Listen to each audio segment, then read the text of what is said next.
Daniel chapter 6.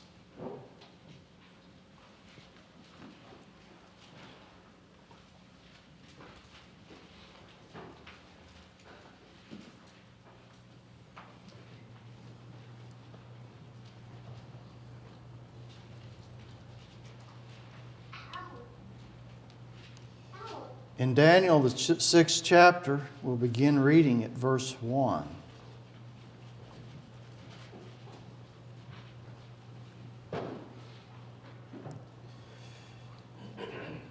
It pleased Darius to set over the kingdom 120 princes, which should be over the whole kingdom, and over these 3 presidents, of whom Daniel was first, that the princes might give accounts unto them, and the king should have no damage. Then this Daniel was preferred above the presidents and princes, because an excellent spirit was in him, and the king thought to set him over the whole realm. Then the presidents and princes sought to find occasion against Daniel concerning the kingdom. But they could find none occasion nor fault. Forasmuch as he was faithful, neither was there any error or fault found in him. Then said these men, we shall not find any occasion against this Daniel, except we find it against him concerning the law of his God.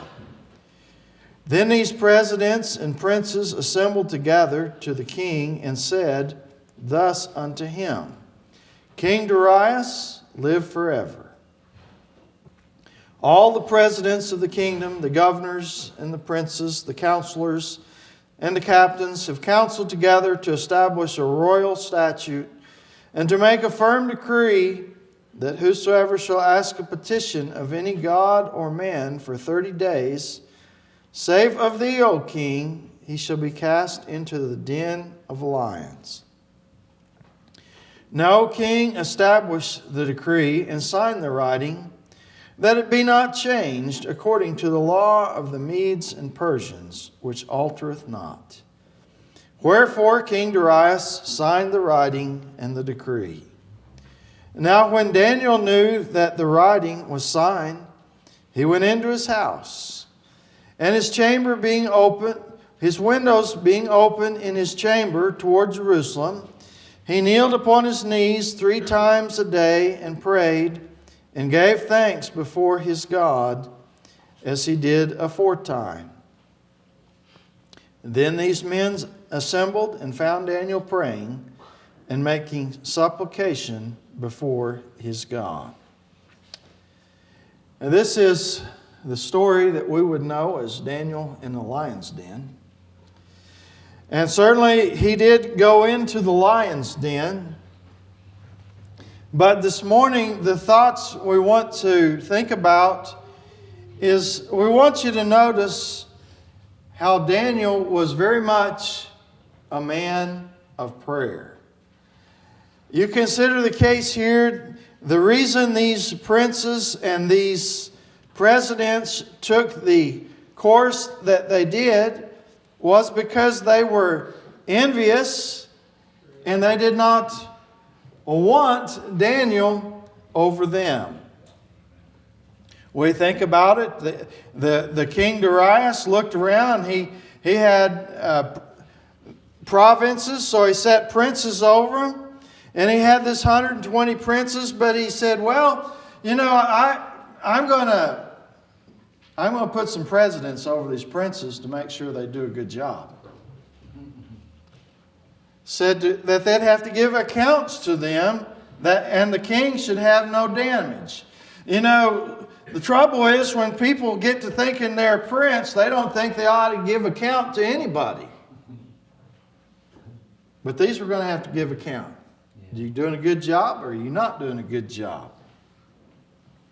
And so then, after he did that, Daniel was preferred above the presidents and princes, which meant they had to give an account to Daniel. And Daniel had an excellent spirit, And the king thought about, I could just turn the whole kingdom over to him.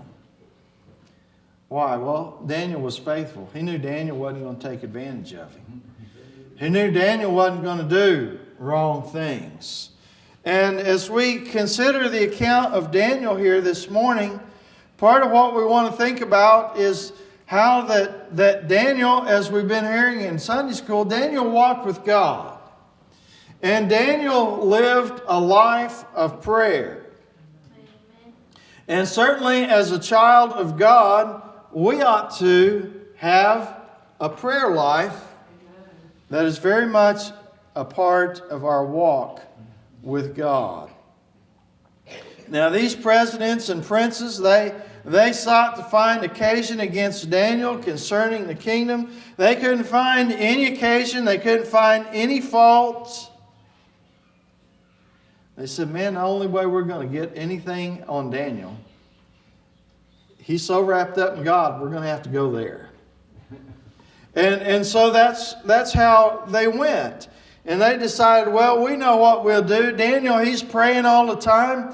We'll just go to the king and say, King, we've all got together and we've decided that nobody ought to pray to anybody but you for 30 days. Well, you know, I'm sure the king felt flattered. I'm sure he didn't think about what he was asking for. He said they should not make any petition of God or man for 30 days. That means everything everybody wanted, they were going to come ask the king. He's going to be a busy man for 30 days. You know,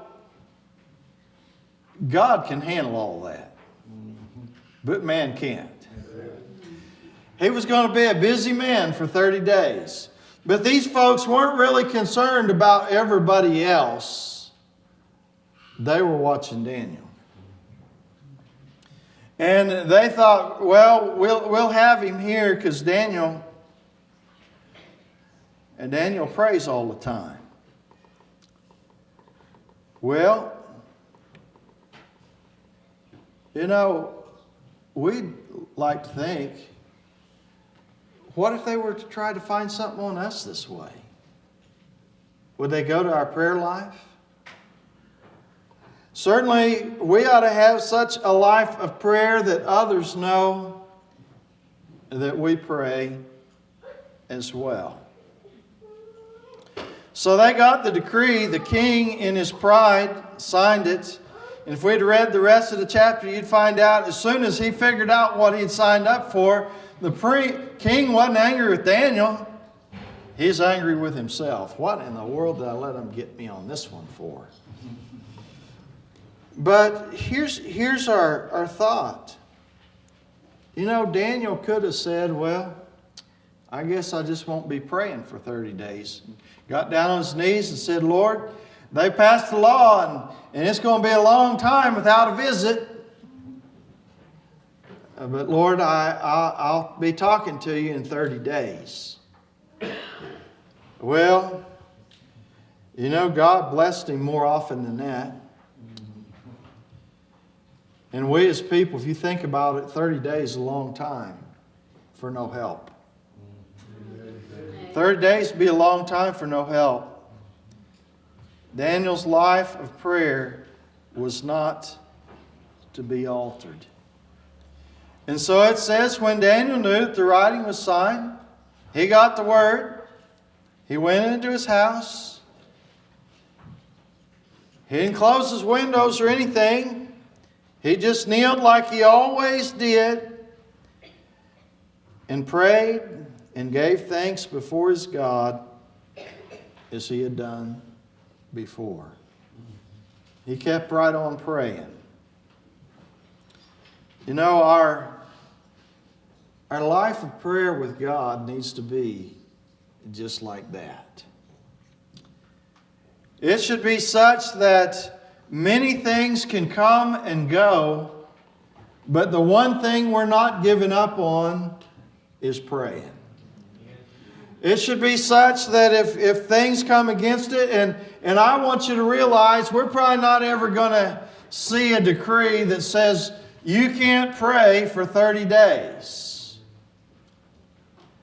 But life has a way of coming at us as people that it also could challenge whether or not we will seek God's face often and regularly. We think about it, you know, sometimes you have days, I've had them. I had days when I worked 24 hours straight. But I still need God's help. He still did things for me. But what I want us to see, life can get so busy, and if we're not careful, we could leave off our time of prayer. Now, Daniel thought it was worth going to a lion's den for. I believe it's worth it for us to make time for prayer in our life as well. Now, we consider, you know, the Muslim, they'll pray 5 times a day. They got somebody that calls them to prayer. And in reality, as Christians, if we're faithful in the things we do, we'll probably pray about five times a day. Maybe more than that. If you get up, you know, you have a time with the Lord in the morning as you start your day. And then you give thanks at every meal and you eat 3 times a day. And you end the day with a time with God. You're going to pray 5 times a day. You know, we ought to be a people that there's time throughout the day that we come to God in prayer. We think about it. It says of Daniel here, he prayed and gave thanks before his God as he did before times. So he both asked God for things and thanked Him about things. Well, you know, one of the interesting things, and this kind of interesting thought we read this week, you know, as Christians, most of us, I believe, when we sit down to eat, we bow our head and thank God for the meal. Well, I was reading a thing, and one fellow was commenting on it. He says, you know, the interesting thing is, the Jewish tradition is, you sit down and eat, and then you give thanks for the meal. And he says, the interesting part of that is it's pretty easy to say, Lord, I thank you, when your stomach's growling and it's biting on your backbone, that, Lord, there's something here and I'm going to get it. But he says it's interesting when your stomach's full and you don't need anything, to still look at God and say, God, I thank you that you provided for all of my needs. Well, that was an interesting thought to me. But I look at the way Americans live and I think you probably better say your thanks first. And you say, why? Well, Americans eat and run. You know, they don't stay there long enough to spend much time in prayer when it's over. And it's kind of disorganized sometimes. Where if you all start at the same time, at least there's time for prayer. But the important thing is we ought to be thankful to God. We ought to be appreciative of what He's provided to us. We ought to recognize that we need to come before Him each day. So Daniel was willing to go to a lion's den to continue to be able to pray to God. And you know, he got to the lion's den, he prayed there too. He prayed there too. And prayer made a difference. They came against him over his prayer, but when it was all over, it didn't change Daniel's walk with God one bit. And so it is, prayer should be just that kind of a part of our life. It should be very much a part of our day. It should be very much a part of what we resort to as we go about the things that are ours to do. Now we think about Daniel. It says he kneeled upon his knees 3 times a day and prayed and gave thanks before his God. And the men assembled and they found Daniel praying. and making supplication before his God, as he handled those duties of the whole realm, it's very likely he might have kind of, dealt with a few things and went, man, I need to go pray about this for a bit. And he dealt with some more things, and I believe I need to go pray about this for a bit. Here he was faithful. The king didn't have any reason for him not to go before God, because the king was benefiting from Daniel's prayers. But these princes, they worked on the pride. They worked on the uplifted state of men, and realized the king maybe wouldn't think about Daniel's praying and what it meant to him. But the king did think about it when the time came. He was sore displeased with himself. And he wanted Daniel to be delivered, because he knew there was nothing wrong with Daniel's praying. Well, we all need God as we go about our life. And we think about Daniel. He lived a life of prayer. He walked with God. He took many things to God and found the answers that he needed there. And certainly we as people can go to God and we can find answers there as well. Now, if we go to Daniel, the 2nd chapter,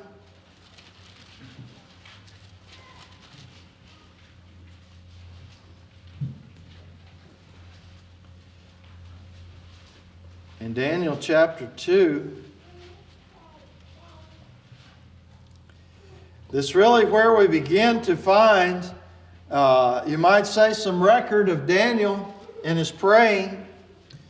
I'm not convinced this is the only time or where he started to pray. I believe he prayed before that. But this is kind of a record of how his prayers began to work. In Daniel chapter 2, beginning at verse 13, it says, "And the decree went forth that the wise men should be slain. And they sought Daniel and his fellows to be slain. King had a dream, and he said, I want you wise men to tell me what the dream was and what it means. And of course, none of them could. And so he sent forth a decree. Well, all right, you wise men don't seem to be so wise and don't know anything. So just let's kill them all. And so when this decree went forth, they sought Daniel and his fellows as wise men. And continuing in verse 14, it says, Then Daniel answered with counsel and wisdom to Arioch, the captain of the king's guard, which was gone forth to slay the wise men of Babylon. He answered and said to Arioch, the king's captain, Why is the decree so hasty from the king? Then Arioch made the thing known to Daniel. Then Daniel went in and desired of the king that he would give him time, and that he would show the king the interpretation. Then Daniel went to his house and made the thing known to Hananiah, Mishael, and Azariah, his companions, that they would desire mercies of the God of heaven concerning this secret, that Daniel and his fellows should not perish with the rest of the wise men of Babylon. Then was the secret revealed unto Daniel in a night vision. Then Daniel blessed the God of heaven. So what happened was Nebuchadnezzar had his dream. He couldn't even remember what the dream was. He just knew he had one. And he told the wise men, Tell me what I had and what it means. And of course they said, Well, nobody knows what goes on inside your head.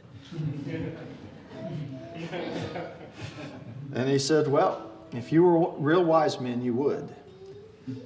And of course they said, Nobody can do that. Well, as far as humanity is concerned, they were correct. Nobody can do that.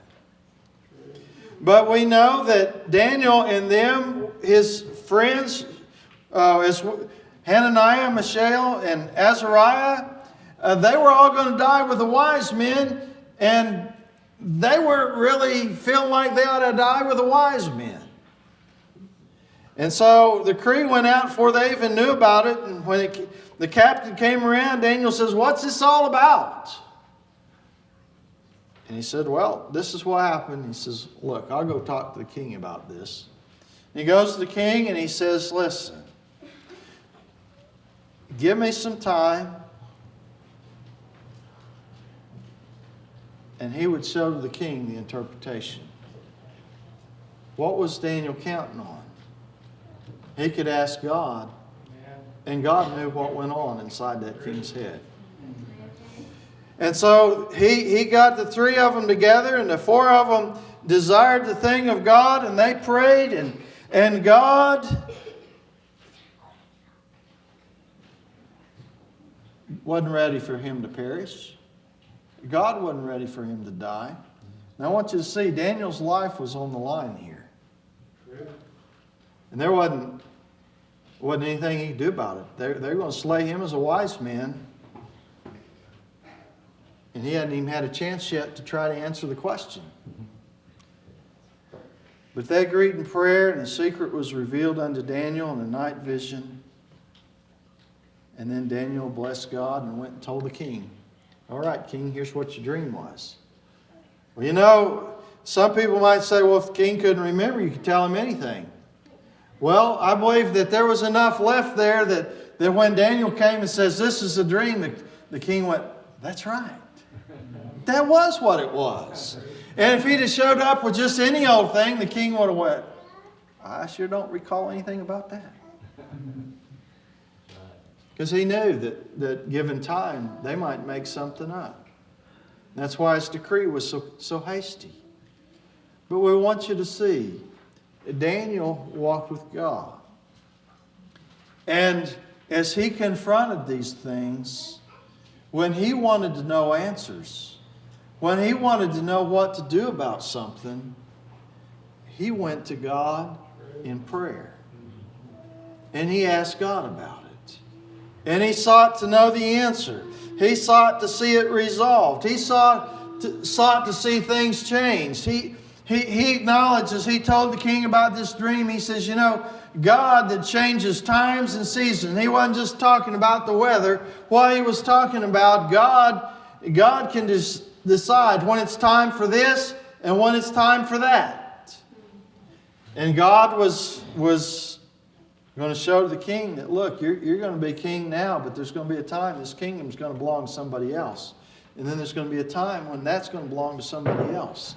And he was showing them in the course of human events that there were going to be various empires arise. But eventually God was going to send His Son and set up something that was beyond anything man had ever done.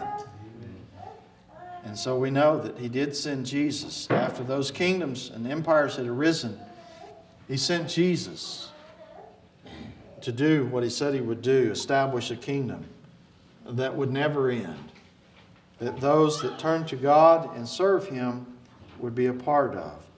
But we want you to see, Daniel, in the face of all these things, him and the other three got together and they prayed, and God answered prayer. That was Daniel's approach to these things. It wasn't because, and he told the king, he says, it wasn't because I'm so wise.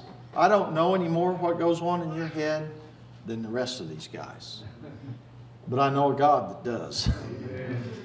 And he did his best to speak up for God. And you know, one of the things that we would say about the book of Daniel is this. If you read through the book of Daniel, it is a picture of what life is like of a person living for God in a place where they are not oriented to living for God. But he did it anyway. And he stood out. And he had real impact on what went there. But time and again, they'd bump up against it. His three friends bumped up against it. Well, now that I know in my dream what the image looked like, I'm going to make one and have everybody bow down. And they said, not us. and they bumped into things. And you see that struggle between a system that was not turned towards God and people that were turned towards God. And through it all, we will see that Daniel continued to go before God and pray and find answers to the things that he needed. But first we want to read Isaiah, the 65th chapter, and beginning at verse 18. In Isaiah chapter 65,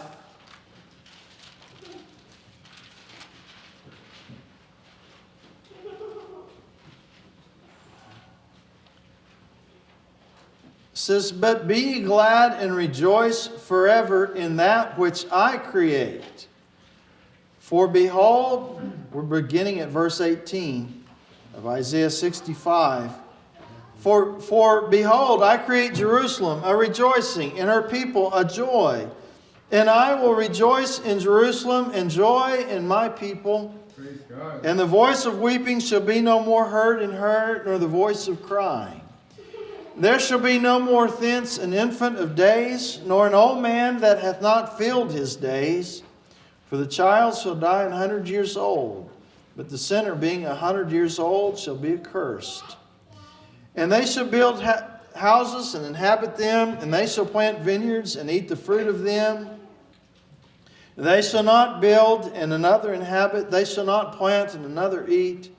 For as the days of a tree are the days of my people, and mine elect shall long enjoy the work of their hands.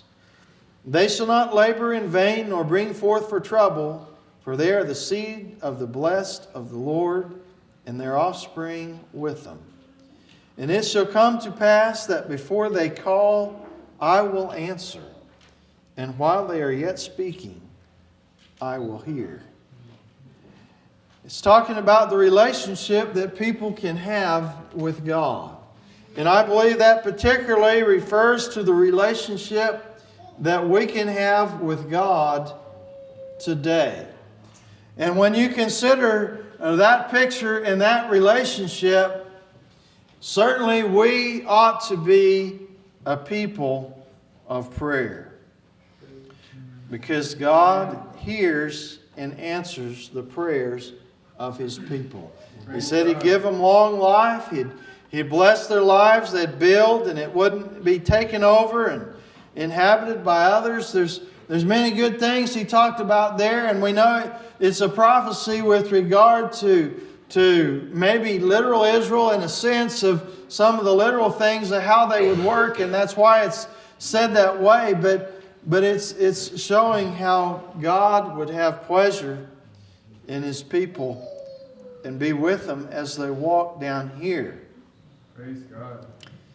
Now if we go to Daniel, the 9th chapter, in Daniel chapter 9, and you know, one of the interesting things, that prophecy was spoken, I believe, before Daniel ever went down to Babylon. But it was talking about how that they were going to, people of Israel, if you read Isaiah, the people of Israel were going to pay for some things. Yet God wasn't going to abandon them. He was going to bring them back to their land. In Daniel chapter 9, we'll begin at verse 1. It says, "In the first year of Darius, the son of Ahasuerus, of the seed of the Medes, which was made king over the realm of the Chaldeans, in the first year of his reign, I, Daniel, understood by books the number of the years, whereof the word of the Lord came to Jeremiah the prophet, that he would accomplish 70 years in the desolations of Jerusalem. And I set my face unto the Lord God to seek by prayer and supplications with fasting and sackcloth and ashes. And I prayed unto the Lord my God and made my confession and said," and from there on it begins to record his prayer here in this chapter, but we're not going to read the whole prayer for the space of time. But we want you to see, he realized, prophecy said there's coming a day when when folks are going back to Jerusalem. There's coming a day when that land will be rebuilt. And he looked around and he said, it's time. And he started praying. And he prayed his prayer. And if we'll go down to verse 20, as he was praying, it says, and whiles I was speaking and praying and confessing my sin and the sin of my people Israel, and presenting my supplication before the Lord my God for the holy mountain of my God, yea, whiles I was speaking in prayer, even the man Gabriel, whom I had seen in a vision at the beginning, being caused to fly swiftly, touched me about the time of the evening oblation. And he informed me and talked with me and said, O Daniel, I am now come forth to give thee skill and understanding. At the beginning of thy supplications, the commandment came forth, and I am come to show thee, for thou art greatly beloved. Therefore understand the matter and consider the vision. I want you to see what he says here. He says, I was praying and speaking, and while I was yet praying and speaking, here comes Gabriel. Well, if you think about what we just read in Isaiah, what did it say? Before they call, I will answer, and while they are yet speaking, I will hear. And so he was yet speaking in prayer, and while he was speaking and confessing the sins of Israel and making his supplication before God for the holy mountain of God, he says, the man Gabriel was caused to fly swiftly. In other words, God said, he starts speaking, Gabriel, get at it. You need to hurry before he gets done. And so there he went. And he came and touched him about the time of the evening oblation. And he informed me and talked with me and said, I've come forth to give thee skill and understanding. In other words, I'm going to explain it to you. At the beginning of thy supplications, the commandment came forth, and I'm come to show you. In other words, at the beginning of your prayer, God said, Gabriel, time to go. Go answer that prayer. Now. Take the word to him. You know, and I think about that. We know a week or two ago we looked and you know that centurion came to Christ, and what did he say? Just speak the word and my servant will be fine. And Christ said, I haven't seen faith like that. And he says, all right. He's fine. But the point is, here was Daniel's prayer, and we find out the commandment came forth from God. Gabriel, you know what the answer is. You'll tell him. God just spoke the word. Gabriel, it's time to get moving. Fly fast. Don't wait. We want you to see that this is, you might say, a living example of what we read there in Isaiah. While they're yet speaking, I will answer. And that's how God responded to Daniel's prayer. So Daniel's prayer, you know, some people maybe just get down and they'll read a prayer out of a book or something and they'll go through some form or something. But I want you to see Daniel's prayer wasn't that kind of prayer. His prayer was prayer that he, when he confronted something, he went to God and said, God, I need to understand what to do about this. And God, I need to know the answer to this question. God, I need this situation worked out. I need something different than what it is. And God wasn't unaware. God did hear and answer. We want you to see that your prayers can be the same way.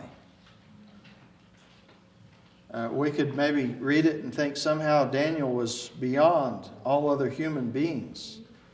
But every time when Daniel got the answer, when he'd go talk to the kings and those that needed the answer and the interpretation of their dreams and other things, He was always right there saying, there's a God in heaven. And He knows the answer. Why, even Nebuchadnezzar, when he had the dream about the tree cut down and how he lost his mind because of his pride, Daniel said, there's an answer. And when his mind came back, he said, I found out there's an answer. God rules in the affairs of men. He found out that it wasn't Daniel, it was God. And so it is, we think about it in our prayers. It's not that we want to just claim greatness for ourselves or anything like that. If we do, we're going to be the biggest hindrance our prayers can have. But while we're speaking, we're coming to God by faith. While we're speaking, God can hear and He can answer too. It's not that He's indifferent to our prayers. He's very much aware of that His people bring before Him. But I want you to see, I just thought this interesting how He said, while they're yet speaking, I'll answer. And here's an example of while He was yet speaking, God answered. So we know that God does, in fact, do that very thing. Now, if we go over to the 10th chapter of Daniel, it was in the beginning of verse 1. In the 3rd year of Cyrus, king of Persia, a thing was revealed unto Daniel, whose name was called Belteshazzar. And the thing was true, but the time appointed was long, and he understood the thing, and had understanding of the vision. In those days I, Daniel, was mourning 3 full weeks. I ate no pleasant bread, neither came flesh nor wine in my mouth, neither did I anoint myself at all, till 3 whole weeks were fulfilled. And in the 24th day of the 1st month, as I was by the side of the river, which is Hiddekel, then I lifted up mine eyes and looked, and behold, a certain man, clothed in linen, whose loins were girded with fine gold of Uphaz. Now, Daniel fasted and prayed for 3 weeks. Because of, once again, something that concerned him. Something that he wanted to know. And he says he fasted and prayed, and then in the 24th day of the 1st month, as I was by the great river, I lifted up my eyes and looked, and behold, a man clothed in linen. And if you'd read this man, you'd kind of get a picture, I believe, about like what you'd see in Revelation, the 1st chapter of Jesus. This man appeared.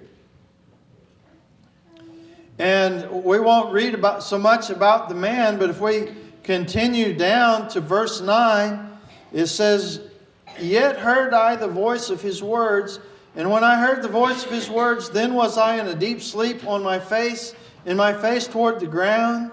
And behold, an hand touched me and set me upon my knees and upon the palms of my hands. And he said unto me, O Daniel, a man greatly beloved, understand the words that I speak unto thee, and stand upright. For unto thee am I now sent. And when he had spoken this word unto me, I stood trembling. Then said he unto me, Fear not, Daniel, for from the first day that thou didst set thine heart to understand and to chasten thyself before thy God, thy words were heard, and I am come for thy words. But the prince of the kingdom of Persia withstood me 21 days. But lo, Michael, one of the chief princes, came to help me. And I remained there with the kings of Persia. Now I am come to make thee understand what shall befall thy people in the latter days. For yet the vision is for many days. What we want you to see is Daniel fasted and prayed. He was looking for an answer. And as he fasted and prayed, he went the whole 3 weeks. And I believe, if I understand this right, he didn't get the answer during that 3 weeks. And sometimes we may be praying, we don't feel like we got the answer. But if you consider in the 24th day of the first month, a short space later, this man appeared to him. And when the man appeared to him, he says, Daniel, you're greatly beloved. God loves you. God cares about you. I've come to speak to you. He says, Daniel, from the first day that thou didst set thine heart to understand and chasten thyself before God, thy words were heard. God heard your prayer. You fasted and prayed all 3 weeks, and God heard you from the very beginning. He said, I'm come for your words. But the prince of the kingdom of Persia withstood me 21 days. 3 weeks.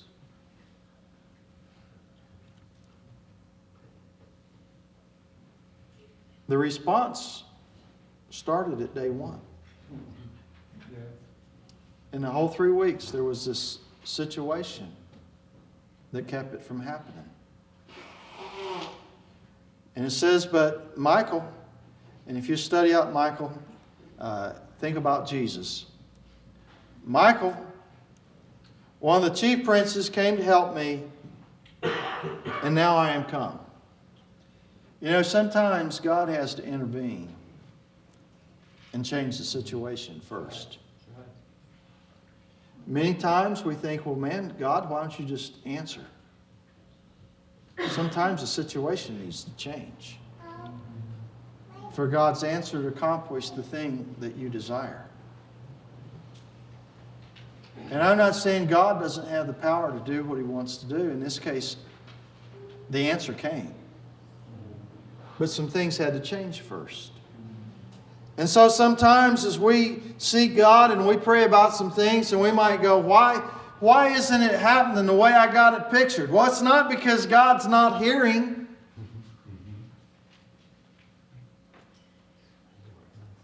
But there's some things about the situation that might need to change first. He might have to do some work on you. You say, oh, no, I'm good. Well, He might have to do some work on you. You know, He might have to do some work on the situation. Certainly when we pray for God to do things, and we can pray for a lot of things. Daniel prayed that he'd get the dream so he wouldn't be killed for not knowing the dream. We might pray for God to heal somebody. But what's the situation there? You know, some situations it's such that until God changes some things and works some things around, He won't be the one that gets the glory. There's plenty of times when men are standing on the sidelines going, if God touches and heals them, I'm going to take the glory because it's proof that I'm right and my position is what it ought to be. And God goes, well, I'm going to have to change that a little bit.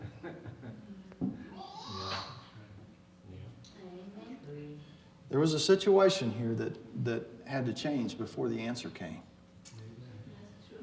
But that didn't mean God wasn't listening. That didn't mean God didn't care. What did the one have to say when he got there?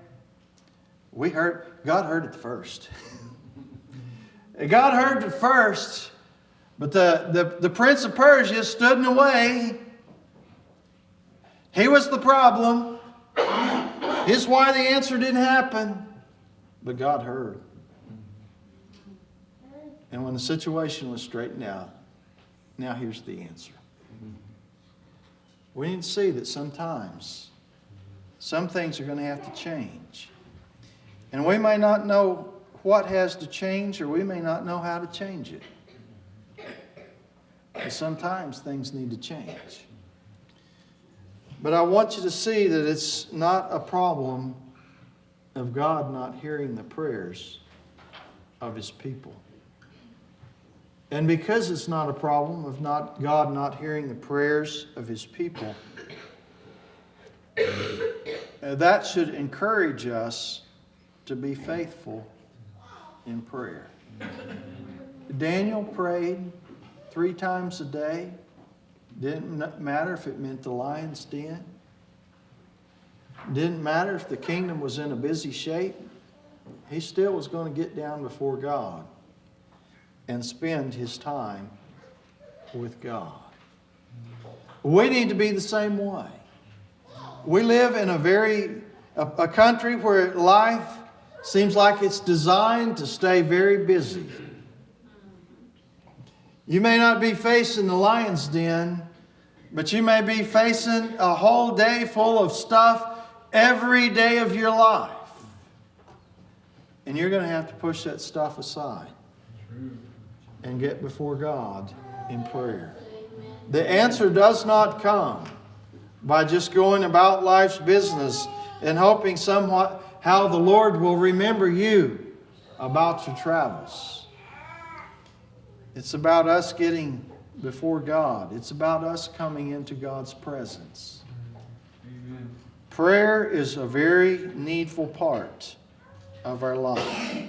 It cannot be overlooked or left out. Not even for 30 days. Daniel was, 30 days is too long.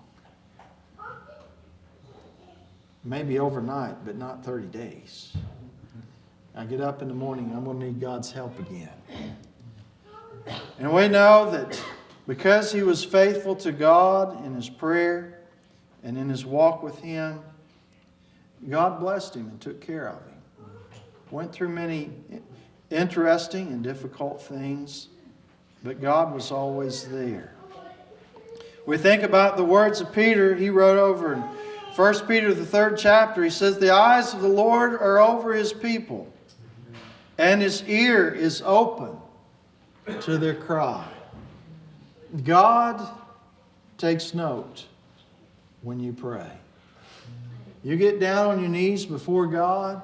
You get down on your knees even if you're old and you can't get on your knees. You get down on your knees in your heart before God. God hears and he answers prayer. We need to be faithful in it. We need to see it as this is a very integral part of my everyday life. This is what makes me what I am. Not in a ritual form. We could go at it the Muslim way. Everybody near you carries a cell phone now. We could just set it up where we text everybody get a text. Time to pray. But it's not about ritual. It's not about form. It's not about ceremony. It's about coming into the presence of God and finding in him the help we need day by day. It's about, I want you to see, Daniel wasn't just asking for things. Daniel was going, God, I don't understand. I can't figure it out. I read this prophecy and I believe it's going to happen. God, explain it to me. I need to understand it. And you deal with things in life you don't understand, you can't figure out. You can go to God the same way. God, I don't understand. I'm having trouble figuring this out. I'm having trouble grasping this. I'm afraid this situation in life's working on my attitude the wrong way. God, help me see it like I need to look at it. There's all kinds of things where we can go to God in prayer and God can meet our need and solve our problem.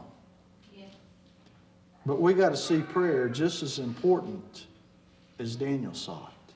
True. We can't see it as just, I'll fit it in if I happen to get a chance to fit it in. We got to see it as this is what makes my life go. Amen. This is what makes my life work. Amen. I must make time for prayer each day. Just as Daniel had his prayer times, and I'm not saying we got to just be, it's this time, everything ends up having to stop. But we need to say, man, this day can't end without me spending a little time with God. And this day can't start without me getting a little help from God. Daniel saw the need. He saw it in the greatness of all the responsibilities of the kingdom of Babylon. And, you know, we think about it. He was there for while it was Babylon, while it was Persian. He was an integral part of what went on with that whole kingdom, empire, the time that he lived. But he had that part because he set his eyes on God and would continually seek the face of God and find his answers right there. Well, our position might not seem so significant or so important, but for our life, prayer is still that significant and that important. Let's be faithful to pray. Let's realize that God does hear prayer. Maybe we're not seeing the answer happen just like what we would expect it to right at this point, but don't back off on prayer. Daniel went ahead and fasted for all 3 weeks.